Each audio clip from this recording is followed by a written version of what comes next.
प्रेम से बोलिए बृहस्पति देव की जय। प्यारे भक्तों, आज आप सभी श्रवण करेंगे पौष महीने की शुक्ला पक्ष की बृहस्पतिवार व्रत कथा। बृहस्पतिवार का व्रत करने और कथा को श्रवण करने से बृहस्पति भगवान अपने भक्तों की सभी मनोकामना पूर्ण करते हैं। तो आइए बड़े ही श्रद्धा और प्रसन्नचित मन से श्रवण करते हैं बृहस्पति देव की व्रत कथा। बहुत समय पहले की बात है। किसी गांव में एक भाई और बहन रहा करते थे। बहन बचपन से ही भगवान बृहस्पति देव की व्रत किया करती थी। बड़े ही श्रद्धा से हर गुरुवार को सुबह उठकर घर की सारी कामकाज करके स्नान करती थी और स्नान करने के पश्चात साफ स्वच्छ कपड़े, पीले रंग के कपड़े पहनती थी और भगवान विष्णु जी की केले की पेड़ पर हल्दी की गांठ, चने की दाल, गुड़ और अक्षत, फूल चढ़ाकर घी का दीप जलाकर बड़े ही श्रद्धा से पूजन करती थी और अंत में आरती करती थी और अंत में केले की पेड़ की परिक्रमा भी करती थी। बहन के व्रत और श्रद्धा भक्ति देखकर भगवान बृहस्पति देव प्रसन्न होते हैं और हर बृहस्पतिवार को बृहस्पति महाराज आते थे और 4 लड्डू और साथ में चांदी का कटोरा देकर चले जाते। बहन लड्डू को खा लेती थी, कटोरा को अपने घर के कोठरी में धर देती थी। एक दिन की बात है, बहन अपने घर में नहीं थी। उसकी भाभी घर की सफाई कर रही थी तो अचानक अपनी ननद के कमरे में घुसी और उसकी कोठरी खोलकर देखी। उसने देखा कोठरी में जगमग हो रही है। उसने पड़ोसन से कहा कि मेरी ननद चांदी का कटोरा कहाँ से लाई होगी? कोठरी जगमग हो रही है। पड़ोसन बोली, अपने पति से पूछना। तो भाभी कहने लगी, मेरे पति तो मेरे बात नहीं मानते हैं, नहीं सुनते हैं। तो इस पर पड़ोसन कहने लगी, दाल का चमचा भात में और भात का चमचा दाल में डाल देना। दूसरे दिन भाभी ने अपनी पड़ोसन की सीख के अनुसार वैसा ही किया। अब पति बोला, क्या तू पागल हो गई है क्या? तो पत्नी कहने लगी, नहीं, पागल तो मैं नहीं हो रही, मगर तुम्हारी बहन जरूर हो रही है। पता नहीं कहां से चांदी की कटोरे ला लाकर कोठरी को भर रखी है। पूरे कोठरी चांदी के कटोरा से जगमग हो रही है। अपनी बहन को घर से निकालो। अब भाई अपने पत्नी की बात सुनकर और उसकी बात को मानकर अपनी बहन से जाकर बोला, बहन चलो मामा के घर चलते हैं। बहन तो जानती थी भाई मुझे घर से बाहर निकाल रहा है। बहन ने अपने भैया और भाभी की बात सुन ली थी। बहन भी बृहस्पति देव का नाम लेकर घर से चल पड़ी और अपने भाई से कहने लगी, भाई जहां भी केले का पेड़ हो और पास में मंदिर हो वही मुझे छोड़ देना। भाई ने कहा, ठीक है, जैसी तेरी मर्जी। आगे जंगल में एक मंदिर और केले के पेड़ के पास अपनी बहन को छोड़ दिया। जिस दिन भाई ने अपने बहन को छोड़ा उस दिन बृहस्पतिवार का दिन था। लड़की ने केले की पेड़ की बड़े नियम और श्रद्धा भक्ति के साथ पूजन की, कहानी कही, आरती करी, परिक्रमा करी। बृहस्पति महाराज आए और चांदी के कटोरे में 4 लड्डू देकर वहां से अंतर ध्यान हो गए। भाई छिपकर ये सब देख रहा था। उसने दौड़कर बृहस्पति भगवान के पैर पकड़ लिए और क्षमा प्रार्थना करने लगा। बृहस्पति भगवान बोले, छोड़ पापी मेरे पैर, तुम्हारी बहन तो सत की व्रत करती है, इसलिए मैं प्रसन्न होकर चांदी का कटोरा में 4 लड्डू देकर चला जाता हूँ। तू मेरे भक्त पर कलंक लगा रहा है। भाई बार बार बृहस्पति देव से क्षमा प्रार्थना करने लगा और कहने लगा, हे बृहस्पति भगवान, मुझसे बहुत बड़ी गलती हो गई, मुझे माफ कर दीजिए। आपसे ऐसा गलती मैं कभी नहीं करूंगा। और भाई अपने बहन से भी माफी मांगकर बहन को घर वापस लेकर आ गया। पत्नी दरवाजे पर खड़ी देख रही थी और बोली, तू फिर इस बहन को लेकर चला आया? भाई बोला, इसे कुछ मत कहना, ये बृहस्पति भगवान का व्रत करती है। बृहस्पति भगवान इसके व्रत से प्रसन्न होकर वही से चांदी का कटोरा में 4 लड्डू देकर चले जाते हैं। तो पत्नी कहने लगी, ठीक है, मैं भी देखती हूँ कि तुम्हारी बहन कैसे बृहस्पति देव की व्रत करती है और कैसे बृहस्पति देव इसे चांदी का कटोरा देकर चले जाते हैं। जरा मैं भी तो देखूं। अब पत्नी क्या करती है कि आसपास के सभी पड़ोस में जाकर कह आती है कि सब कोई अपने बच्चे को लेकर आ जाना, मेरी ननद बृहस्पति देव का व्रत करती है, सबको 4-4 लड्डू और चांदी का कटोरा मिलेगा, इसलिए जरूर आना।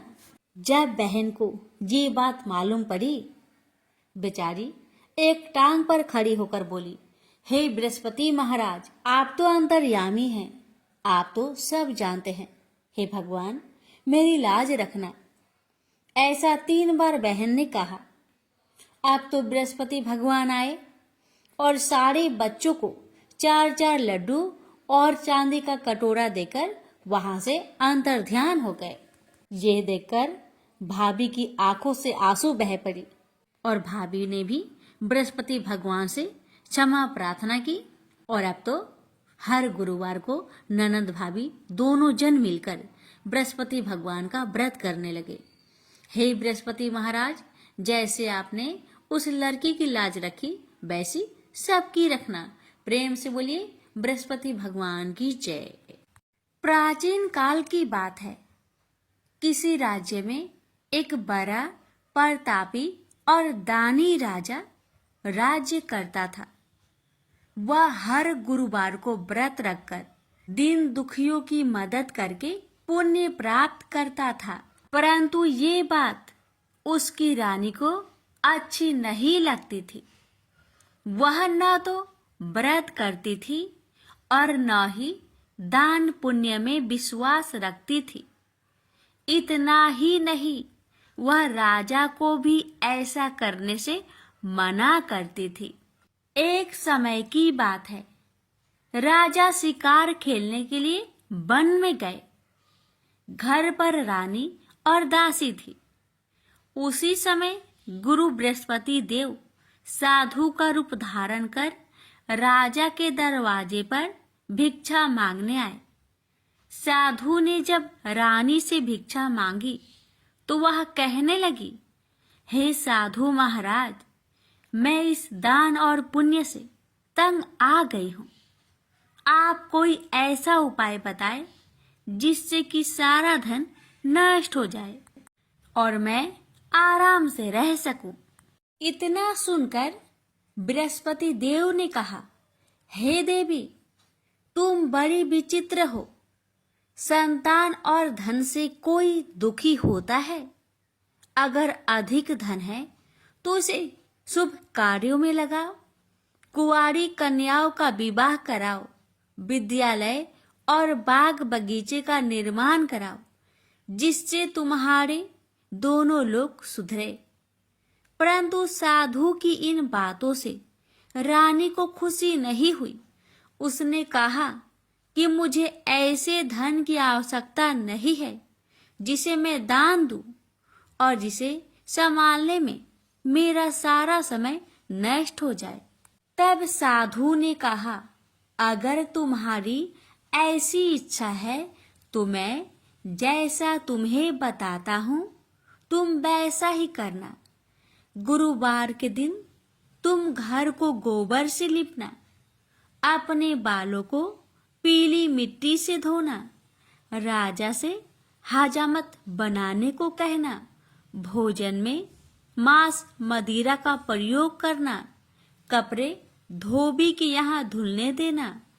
इस प्रकार 7 बृहस्पतिवार करने से तुम्हारा समस्त धन नष्ट हो जाएगा। इतना कहकर साधु के रूप में बृहस्पति देव अंतर्ध्यान हो गए। साधु के अनुसार कई बातों को पूरा करते हुए रानी को केवल 3 बृहस्पतिवार ही बीते थे कि उसकी समस्त धन संपत्ति नष्ट हो गई। भोजन के लिए राजा का परिवार तरसने लगा।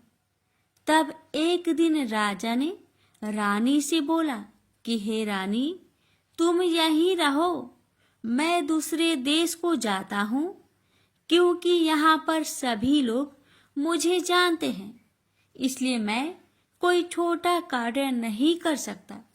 ऐसा कहकर राजा दूसरे देश चला गया। वहां वह जंगल से लकड़ी काट कर लाता और शहर में बेचता। इस तरह वह अपना जीवन व्यतीत करने लगा। इधर राजा के परदेश जाते ही रानी और दासी दुखी रहने लगी। एक बार जब रानी और दासी को 7 दिन तक बिना भोजन के रहना पड़ा, तो रानी ने अपनी दासी से कहा, हे दासी, पासी के नगर में मेरी बहन रहती है, वह बड़ी धनवान है, तो उसके पास जा और कुछ ले आ, ताकि थोड़ी बहुत गुजर बसर हो जाए। दासी रानी की बहन के पास गई। उस दिन गुरुवार था और रानी की बहन उस समय बृहस्पतिवार व्रत की कथा सुन रही थी। दासी ने रानी की बहन को अपनी रानी का संदेश दिया, लेकिन रानी की बड़ी बहन ने कोई उत्तर नहीं दिया। जब दासी को रानी की बहन से कोई उत्तर नहीं मिला, तो वह बहुत दुखी हुई और उसे क्रोध भी आया। दासी ने वापस आकर रानी को सारी बात बता दी। ये सुनकर रानी ने अपने भाग्य को कोसा। उधर रानी की बहन ने सोचा कि मेरी बहन की दासी आई थी, परंतु मैं उससे नहीं बोली, इससे वह बहुत दुखी हुई होगी।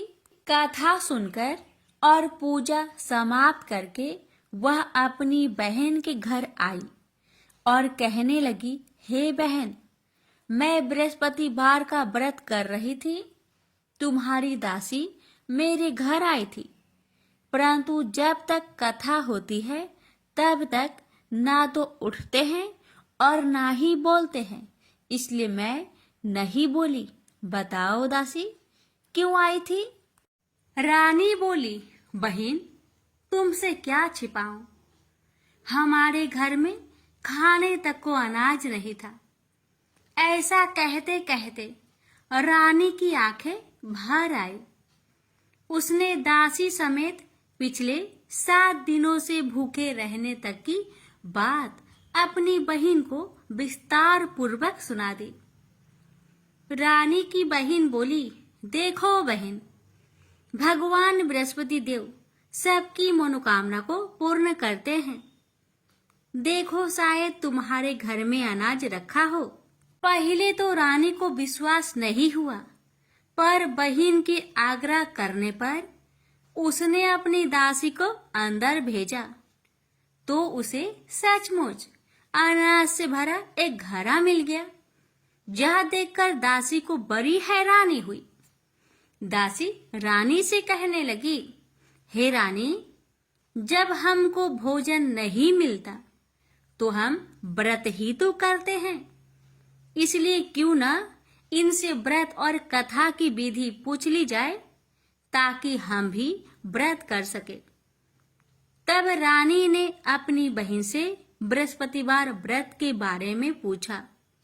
उसकी बहन ने बताया, बृहस्पतिवार के व्रत में चने की दाल और मुनक्का से विष्णु भगवान का केले के जड़ में पूजन करे तथा दीपक जलाए, व्रत कथा सुने और पीला भोजन ही करे। इससे बृहस्पति देव प्रसन्न होते हैं। व्रत और पूजन विधि बताकर रानी की बहन अपने घर लौट आई। 7 दिन के बाद जब गुरुवार आया तो रानी और दासी ने व्रत रखा। घुड़सार में जाकर चना और गुड़ लेकर आई। फिर उससे केले की जड़ तथा विष्णु भगवान का पूजन किया। अब पीला भोजन कहाँ से आए? इस बात को लेकर दोनों बहुत दुखी थे। चूंकि उन्होंने व्रत रखा था, इसलिए बृहस्पति देव उनसे प्रसन्न थे। इसलिए वे एक साधारण व्यक्ति का रूप धारण कर 2 थालों में सुंदर पीला भोजन दासी को दे गए। भोजन पाकर दासी प्रसन्न हुई और फिर रानी के साथ मिलकर भोजन ग्रहण किया। उसके बाद वे सभी गुरुवार को व्रत और पूजन करने लगी। बृहस्पति भगवान की कृपा से उनके पास फिर से धन संपत्ति आ गई, परंतु रानी फिर से पहले की तरह आलस्य करने लगी। तब दासी बोली, देखो रानी, तुम पहले भी इस प्रकार आलस्य करती थी। तुम्हें धन रखने में कष्ट होता था, इस कारण सभी धन नष्ट हो गया, और अब जब भगवान बृहस्पति की कृपा से धन मिला है तो तुम्हें फिर से आलस्य होता है। रानी को समझाते हुए दासी कहती है कि बड़ी मुसीबतों के बाद हमने यह धन पाया है, इसलिए हमें दान पुण्य करना चाहिए, भूखे मनुष्य को भोजन कराना चाहिए और धन को शुभ कार्य में खर्च करना चाहिए, जिससे तुम्हारे कुल का यश बढ़ेगा, स्वर्ग की प्राप्ति होगी और पितृ प्रसन्न होंगे। दासी की बात मानकर रानी अपना धन शुभ कार्य में खर्च करने लगी, जिससे पूरे नगर में उसका यश फैलने लगा। बृहस्पतिवार व्रत कथा के बाद श्रद्धा के साथ आरती की जानी चाहिए। इसके बाद प्रसाद बांटकर उसे ग्रहण करना चाहिए। एक दिन राजा दुखी होकर जंगल में एक पेड़ के नीचे आसन जमाकर बैठ गया। वह अपनी दशा को याद करके व्याकुल होने लगा। बृहस्पतिवार का दिन था। एकाएक उसने देखा कि निर्जन वन में एक साधु प्रकट हुए। वह साधु भेष में स्वयं बृहस्पति देवता थे। लकड़हारे के सामने आकर बोले, हे लकड़हारे, इस सुनसान जंगल में तू चिंता मग्न क्यों बैठा है? लकड़हारे ने दोनों हाथ जोड़कर प्रणाम किया और उत्तर दिया, महात्मा जी, आप सब कुछ जानते हैं, मैं क्या कहूँ? यह कहकर रोने लगा और साधु को अपनी आत्मकथा सुनाई। महात्मा जी ने कहा, तुम्हारी स्त्री ने बृहस्पति के दिन बृहस्पति भगवान का निरादर किया है, जिसके कारण रुष्ट होकर उन्होंने तुम्हारी यह दशा कर दी। अब तुम चिंता को दूर करके मेरे कहने पर चलो तो तुम्हारे सब कष्ट दूर हो जाएंगे और भगवान पहले से भी अधिक संपत्ति देंगे। तुम बृहस्पतिवार के दिन कथा किया करो। 2 पैसे के चने मुनक्का लाकर उसका प्रसाद बनाओ और शुद्ध जल से लोटे में शक्कर मिलाकर अमृत तैयार करो। कथा के पश्चात अपने सारे परिवार और सुनने वाले प्रेमियों में अमृत व प्रसाद बांटकर आप भी ग्रहण करो। ऐसा करने से भगवान तुम्हारी सब मनोकामनाएं पूरी करेंगे। साधु के ऐसे वचन सुनकर लकड़हारा बोला, हे प्रभु, मुझे लकड़ी बेचकर इतना पैसा नहीं मिलता जिससे भोजन के उपरांत कुछ बचा सकूं। मैंने रात्रि में अपने स्त्री को व्याकुल देखा है और मेरे पास कुछ भी नहीं जिससे मैं उसकी खबर मंगा सकूं। साधु ने कहा, हे लकड़हारे, तुम किसी बात की चिंता मत करो। बृहस्पति के दिन तुम रोजाना की तरह लकड़ियां लेकर शहर को जाओ। तुम्हारे रोज से दुगुना धन प्राप्त होगा, जिससे तुम भली भांति भोजन कर लोगे तथा बृहस्पति देव की पूजा का सामान भी आ जाएगा। इतना कहकर साधु अंतर्ध्यान हो गए। धीरे धीरे समय व्यतीत होने पर फिर वही बृहस्पतिवार का दिन आया। लकड़हारा जंगल से लकड़ी काटकर किसी शहर में बेचने गया। उसे उस दिन और दिन से अधिक पैसा मिला। राजा ने चना गुड़ आदि लाकर गुरुवार का व्रत किया। उस दिन से उसके सभी कलेश दूर हुए। परंतु जब दोबारा गुरुवार का दिन आया तो बृहस्पतिवार का व्रत करना भूल गया। इस कारण बृहस्पति भगवान नाराज हो गए। उस दिन उस नगर के राजा ने विशाल यज्ञ का आयोजन किया तथा शहर में यह घोषणा करा दी कि कोई भी मनुष्य अपने घर में भोजन न बनावे, न आग जलावे। समस्त जनता मेरे यहाँ भोजन करने आवे। इस आज्ञा को जो न मानेगा उसे फांसी की सजा दी जाएगी। इस तरह की घोषणा संपूर्ण नगर में करवा दी गई। राजा की आज्ञा अनुसार शहर के सभी लोग भोजन करने गए, लेकिन लकड़हारा कुछ देर से पहुंचा, इसलिए राजा उसको अपने साथ घर लिवा ले गए और ले जाकर भोजन करा रहे थे तो रानी की दृष्टि उस खूंटी पर पड़ी जिस पर उसका हार लटका हुआ था। वह वहां पर दिखाई नहीं दिया। रानी ने निश्चय किया कि मेरा हार इस मनुष्य ने चुरा लिया है। उसी समय सिपाहियों को बुलवाकर उसको कारागार में डलवा दिया।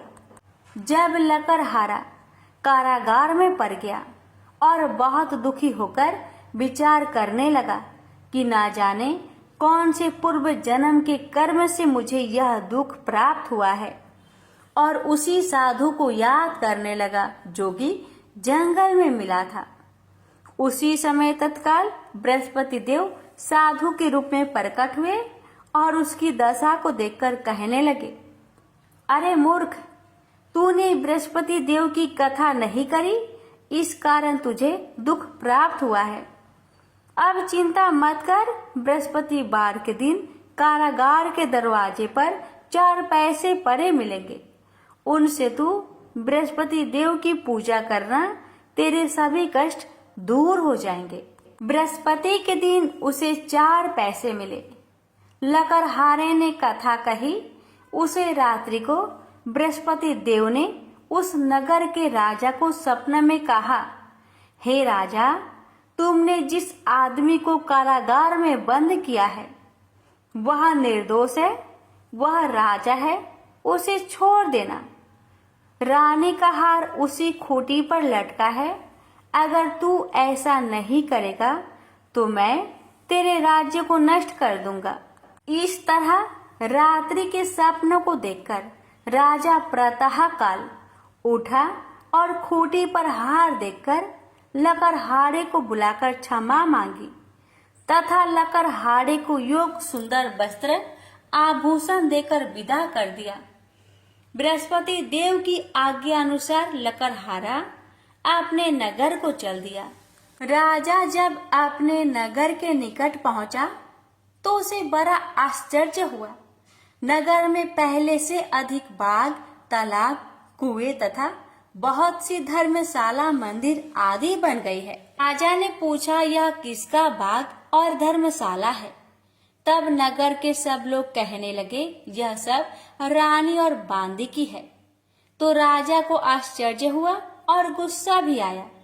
जब रानी ने यह खबर सुनी कि राजा आ रहे हैं तो उन्होंने बांदी से कहा कि हे दासी, देख, राजा हमको कितनी बुरी हालत में छोड़ गए थे।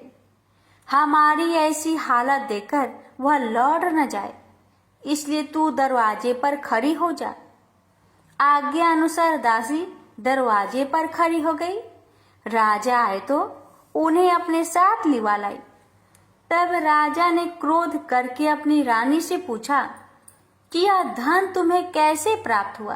तब उन्होंने कहा, हमें यह सब धन बृहस्पति देव के इस व्रत के प्रभाव से प्राप्त हुआ है। राजा ने निश्चय किया कि 7 रोज बाद तो सभी बृहस्पति देव का पूजन करते हैं, परंतु मैं प्रतिदिन दिन में 3 बार कहानी तथा रोज व्रत किया करूंगा। अब हर समय राजा ने दुपट्टे में चने की दाल बांधी रहती तथा दिन में 3 बार कहानी कहता। एक रोज राजा ने विचार किया कि चलो अपनी बहन के यहाँ हो आवे। इस तरह निश्चय कर राजा घोड़े पर सवार हो अपनी बहन के यहाँ को चलने लगा। मार्ग में उसने देखा कि कुछ आदमी एक मुर्दे को लिए जा रहे हैं। उन्हें रोककर राजा कहने लगा, अरे भाइयों, मेरी बृहस्पति देव की कथा सुन लो। वे बोले, लो, हमारा तो आदमी मर गया है, इसको अपनी कथा की परी है। परंतु कुछ आदमी बोले, अच्छा कहो, हम तुम्हारी कथा भी सुनेंगे। राजा ने दाल निकाली और जब कथा आधी हुई थी कि मुर्दा हिलने लग गया और जब कथा समाप्त हो गई तो राम राम करके मनुष्य उठकर खड़ा हो गया। आगे मार्ग में उसे किसान खेत में हल चलाता मिला। राजा ने उसे देख और उससे बोले, अरे भैया, तुम मेरी बृहस्पति बार की कथा सुन लो। किसान बोला, जब तक मैं तेरी कथा सुनूंगा तब तक 4 हरैया जोत लूंगा। जा अपनी कथा किसी और को सुनाना। इस तरह राजा आगे चलने लगा। राजा के हंसते ही बैल पछाड़ खाकर गिर गए तथा किसान के पेट में बड़ी जोर का दर्द होने लगा। उस समय उसकी माँ रोटी लेकर आई। उसने जब यह देखा तो अपने पुत्र से सब हाल पूछा और बेटे ने भी सभी हाल कह दिया। तो बुढ़िया दौड़ी दौड़ी उस घोड़ सवार के पास गई और उससे बोली कि मैं तेरी कथा सुनूंगी, तू अपनी कथा मेरे खेत पर चलकर ही कहना। राजा ने बुढ़िया के खेत पर जाकर कथा कही। इसके सुनते ही वह बैल उठ खड़ा हुई तथा किसान के पेट का दर्द भी बंद हो गया। राजा अपनी बहन के घर पहुंचा। बहन ने भाई की खूब मेहमानी की। दूसरे रोज प्रातःकाल राजा जागा तो वह देखने लगा कि सब लोग भोजन कर रहे हैं। राजा ने अपनी बहन से कहा, ऐसा कोई मनुष्य है जिसने भोजन नहीं किया हो? मेरी बृहस्पति बार की कथा सुन ले। बहन बोली, हे भैया, यह देश ऐसा ही है कि पहले यहाँ लोग भोजन करते हैं, बाद में अन्य काम करते हैं। अगर कोई पड़ोस में हो तो देख आऊं। वह ऐसा कहकर देखने चली गई, परंतु उसे कोई ऐसा व्यक्ति नहीं मिला जिसने भोजन न किया हो। अतः वह एक कुम्हार के घर गई जिसका लड़का बीमार था। उसे मालूम हुआ कि उनके यहाँ 3 रोज से किसी ने भोजन नहीं किया है। रानी ने अपने भाई की कथा सुनने के लिए कुम्हार से कहा। वह तैयार हो गया। राजा ने जाकर बृहस्पति बार की कथा कही, जिसको सुनकर उसका लड़का ठीक हो गया। अब तो राजा की प्रशंसा होने लगी। एक रोज राजा ने अपनी बहन से कहा कि हे बहन, हम अपने घर को जाएंगे, तुम भी तैयार हो जाओ। राजा की बहन ने अपनी सास से कहा। सास ने कहा, हाँ चली जा, परंतु अपने लड़कों को मत ले जाना, क्योंकि तेरे भाई के कोई औलाद नहीं है। बहन ने अपने भैया से कहा, हे भैया, मैं तो चलूंगी पर कोई बालक नहीं जाएगा। राजा बोला, जब कोई बालक नहीं चलेगा तब तुम ही क्या करोगी? बड़े दुखी मन से राजा अपने नगर को लौट आया। राजा ने अपनी रानी से कहा, हम निरवंशी है, हमारा मुंह देखने का धर्म नहीं है और कुछ भोजन आदि नहीं किया। रानी बोली, हे प्रभु, बृहस्पति देव ने हमें सब कुछ दिया है, वह हमें औलाद अवश्य देंगे। उसी रात को बृहस्पति देव ने राजा से सपने में कहा, हे राजा, उठ, सभी सोच त्याग दे, तेरी रानी गर्भ से है। राजा को यह बात सुनकर बड़ी खुशी हुई। 9वें महीने में उसके गर्भ से एक सुंदर पुत्र पैदा हुआ। तब राजा बोला, हे रानी, स्त्री बिना भोजन के रह सकती है, पर बिना कहे नहीं रह सकती। जब मेरी बहन आवे तुम उससे कुछ मत कहना। रानी ने सुनकर हाँ कर दिया। जब राजा की बहन ने यह शुभ समाचार सुना तो वह बहुत खुश हुई तथा बधाई लेकर अपने भाई के यहाँ आई। तभी रानी ने कहा, घोड़ा चढ़कर तो नहीं आई, गधा चढ़ी आई। राजा की बहन बोली, भाभी मैं इस प्रकार न कहती तो तुम्हें औलाद कैसे मिलती। बृहस्पति देव ऐसे ही हैं, ऐसी जिसके मन में कामनाएं हैं सभी को पूर्ण करते हैं। जो सदा भावना पूर्वक बृहस्पतिवार का व्रत करता है एवं कथा पढ़ता अथवा सुनता है, दूसरों को सुनाता है, बृहस्पति देव उसकी सभी मनोकामना पूर्ण करते हैं। तो प्रेम से बोलिए बृहस्पति भगवान की जय हो। अब श्रवण करें बृहस्पतिवार व्रत की आरती। जय बृहस्पति देवा, ओम जय बृहस्पति देवा, छिन छिन भोग लगाऊं कदली फल मेवा। ओम जय बृहस्पति देवा, जय बृहस्पति देवा, तुम पूर्ण परमात्मा, तुम अंतर्यामी, जगत पिता जगदीश्वर, तुम सबके स्वामी। ओम जय बृहस्पति देवा, जय बृहस्पति देवा, चरणामृत निज निर्मल, सब पातक हरता, सकल मनोरथ दायक, कृपा करो भरता। ओम जय बृहस्पति देवा, जय बृहस्पति देवा, तन मन धन अर्पण कर जो जन शरण परे, प्रभु प्रकट तब होकर आकर द्वार खरे। ओम जय बृहस्पति देवा, जय बृहस्पति देवा, दीन दयाल दयानिधि, भक्तन हितकारी, पाप दोष सब हरता, भव बंधन हारी। ओम जय बृहस्पति देवा, जय बृहस्पति देवा, सकल मनोरथे दायके, सब संचय हारो, विषय विकार मिटाओ, संतन सुखकारी। ओम जय बृहस्पति देवा, जय बृहस्पति देवा, जो कोई आरती तेरी प्रेम सहित गावे, जेठानंद आनंद कर सो निश्चय पावे। ओम जय बृहस्पति देवा, जय बृहस्पति देवा, प्रेम से बोलिए बृहस्पति भगवान की जय।